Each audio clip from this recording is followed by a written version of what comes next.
ओम नमः शिवाय। यह समग्र ब्रह्मांड पंच तत्वों से ही बना है। मनुष्य को जितनी भी वस्तुएं दिखाई देती है और जो भी इंद्रियों द्वारा अनुभव में आता है, उन सब की उत्पत्ति पंच तत्वों द्वारा हुई है। ब्रह्मांड में मौजूद सभी प्राणियों के शरीर भी इन्हीं पंच तत्वों से बने हुए हैं। ब्रह्मांड और उसमें मौजूद वस्तुओं का परिवर्तन, उत्पत्ति, विकास और विनाश भी इन तत्वों की मात्रा में परिवर्तन आने से ही होता है। यह समस्त संसार और कुछ भी नहीं, बस पृथ्वी, जल, वायु, अग्नि और आकाश, इन्हीं पांच तत्वों का प्रपंच और प्रसार है। इसलिए पंच तत्वों को समझने से पहले उसकी व्यर्थता को समझना होगा। तो आइए पंच तत्वों की व्यर्थता को हम वेदांत दर्शन और मेरे गुरुदेव द्वारा समझने का प्रयास करते हैं। वीडियो शुरू करने से पहले सनातन धर्म से जुड़ी ऐसी ज्ञानवर्धक प्रस्तुति के लिए चैनल को जरूर सब्सक्राइब करें एवं बेल आइकॉन हिट करें और सनातन धर्म के ज्ञान का प्रसार करने में मेरी सहायता करें। ओम नमः शिवाय। आधुनिक विज्ञान भी यह मानता है कि जल और वायु के परिवर्तन का हमारे स्वास्थ्य पर गहरा प्रभाव पड़ता है। मराठी, पंजाबी, गुजराती, बंगाली, मद्रासी आदि अलग अलग प्रदेश के लोगों के शरीर एवं स्वास्थ्य की भिन्नता प्रत्यक्ष आंखों से दिखाई पड़ती है। यूरोपियन तथा ठंडे प्रदेश के लोगों का रंग, रूप, कद और स्वास्थ्य अफ्रीका के तथा उष्ण प्रदेश के लोगों के रंग, रूप, कद और स्वास्थ्य से सर्वथा भिन्न होते हैं। यह जलवायु का ही अंतर है। अन्न, घास, पशु, पक्षी, औषधि, फल आदि के रंग, रूप, स्वास्थ्य, गुण और प्रकृति आदि में भी जल और वायु अनुसार ही अंतर पड़ता है। किसी प्रदेश की जल एवं वायु परिस्थिति ऐसी होती है कि वहां जाने पर कष्टसाध्य रोग भी अच्छे होने लगते हैं, तो वही किसी प्रदेशों में रोगों का फैलाव अधिक होने लगता है। इसी प्रकार सर्दी, गर्मी और वर्षा का तत्व परिवर्तन सभी प्राणियों में अनेक प्रकार के सूक्ष्म परिवर्तन कर देता है।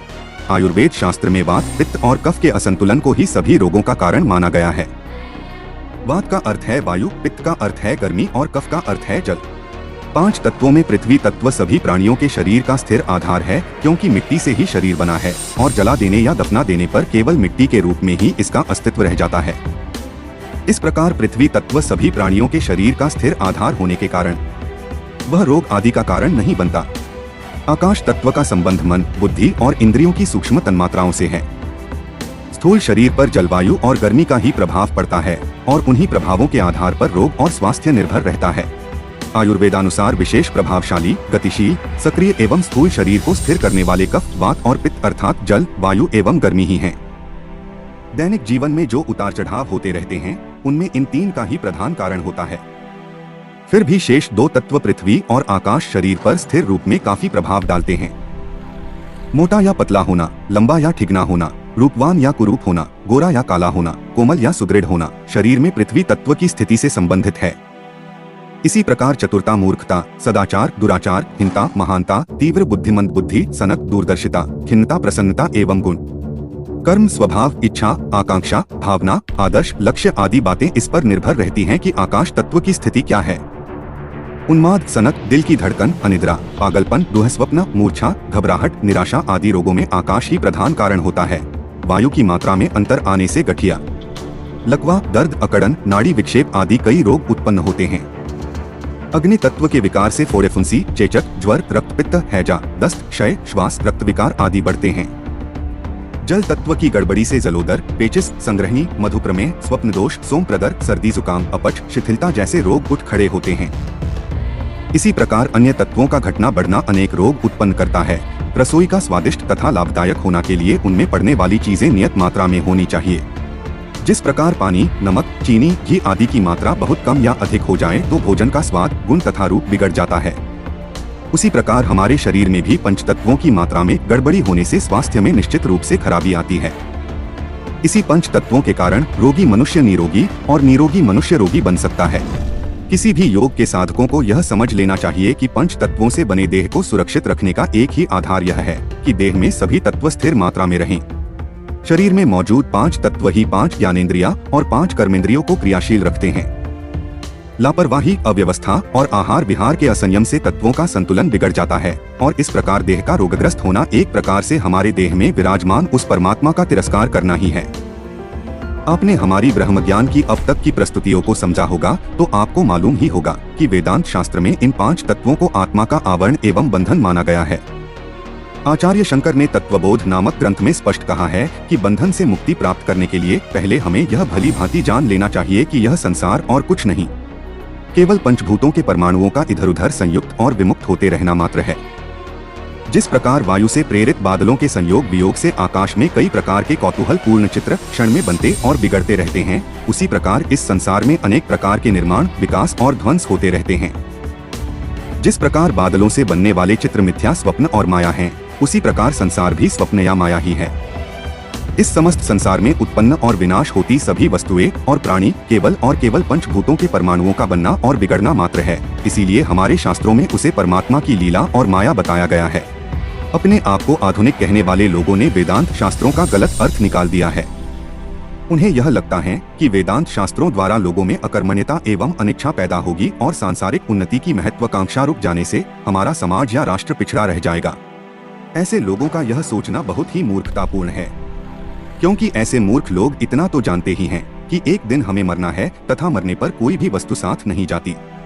इतनी जानकारी होते हुए भी वे सांसारिक उन्नति को छोड़ नहीं पाते, क्योंकि हमारे शरीर का निर्माण ही ऐसे ढंग से हुआ है। उसमें पेट की, इंद्रियों की और मन की क्षुधाएं इतनी प्रबल लगा दी गई हैं कि बिना कर्तव्य परायण हुए कोई भी प्राणी क्षण भर भी चैन से नहीं बैठ सकता। निष्क्रिय व्यक्ति के लिए तो जीवन धारण किए रहना भी असंभव है। आचार्य शंकर ने वेदांत में संसार की दार्शनिक विवेचना करते हुए उसे पंचभूतों का अस्थिर परमाणु पुंज और मिथ्या बताया है। इसका अर्थ यह है कि हमें सांसारिक वस्तुओं का उपार्जन और उपयोग भौतिक भोगों के लिए नहीं, वरन आत्मिक उन्नति के लिए ही करना चाहिए। सांसारिक वस्तुओं के मोह से आसक्त होकर उनके संचय और भोगों की मृग तृष्णा से अपने आत्मिक हितों का त्याग नहीं करना चाहिए। आचार्य शंकर का यह कहना पूर्णतया विज्ञान सम्मत है कि ये समस्त संसार पंचभूतों का खेल मात्र है, क्योंकि आधुनिक वैज्ञानिक भी यही कहते हैं कि अणु और परमाणुओं के द्रुत गति से परिभ्रमण के कारण ही संसार की गतिशीलता है और पंच तत्वों से बने हुए 96 जाति के परमाणु ही संसार की वस्तुओं, देहों और योनियों के उत्पादन एवं विनाश का कारण बनते हैं। शंकराचार्य के अनुसार साधक जब भली प्रकार यह बात समझ लेता है कि यह संसार पंचभौतिक परमाणुओं के संयोग वियोग से क्षण क्षण में बनने बिगड़ने वाली क्रीड़ा मात्र है, तो उसका दृष्टिकोण भौतिक न रहकर आत्मिक हो जाता है। इस कारण वह साधक उन बुराइयों से बच जाता है जो लोभ और मोह के कारण अनेकों प्रकार के पाप, तृष्णा, द्वेष, चिंता और शोक से जीवन को अभावग्रस्त और दुखी बनाते हैं। संसार के अन्य पदार्थों की भांति हमारा यह देह भी पंचभौतिक, जड़ और परिवर्तनशील ही है। इसलिए इसको अपने उपयोग की वस्तु या सवारी समझकर आनंदमय जीवन यात्रा के लिए प्रयुक्त करना चाहिए, परंतु देह या मन की अनावश्यक तृष्णाओं से आत्मा को मुक्त रखना चाहिए। इस मान्यता को हृदयगम कराने के लिए शरीर का विश्लेषण करते हुए शंकराचार्य ने तत्वबोध में बताया है कि पृथ्वी तत्व की प्रधानता से अस्थि, मांस, त्वचा, नाड़ी, रोम आदि भारी पदार्थ बने हैं। जल की प्रधानता से मूत्र, कफ, रक्त, शुक्र आदि हुआ करते हैं। अग्नि तत्व के कारण ही भूख, प्यास, श्रम, थकान, निद्रा, तेज आदि का अस्तित्व है। वायु तत्व में चलना, फिरना, गति, क्रिया, सिकुड़ना, फैलना होता है। आकाश तत्व से काम, क्रोध, लोभ, मोह, भय आदि वृत्तियों, इच्छाओं और विचारधाराओं का आविर्भाव हुआ करता है। इसका तात्पर्य यह है कि शरीर के जो कुछ भी अंग प्रत्यंग, पदार्थ तथा प्रेरणा है, वह पंच तत्वों के आधार पर ही है।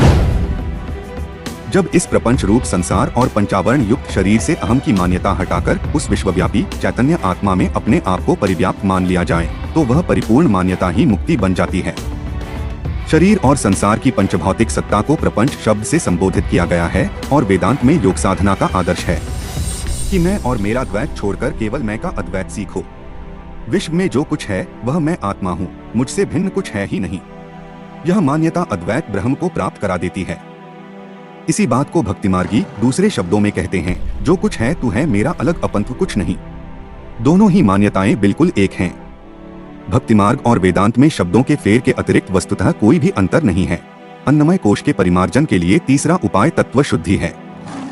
स्थूल रूप से शरीर के पंच तत्वों को ठीक रखने के लिए जल, वायु, ऋतु, प्रदेश और वातावरण का ध्यान रखना आवश्यक है।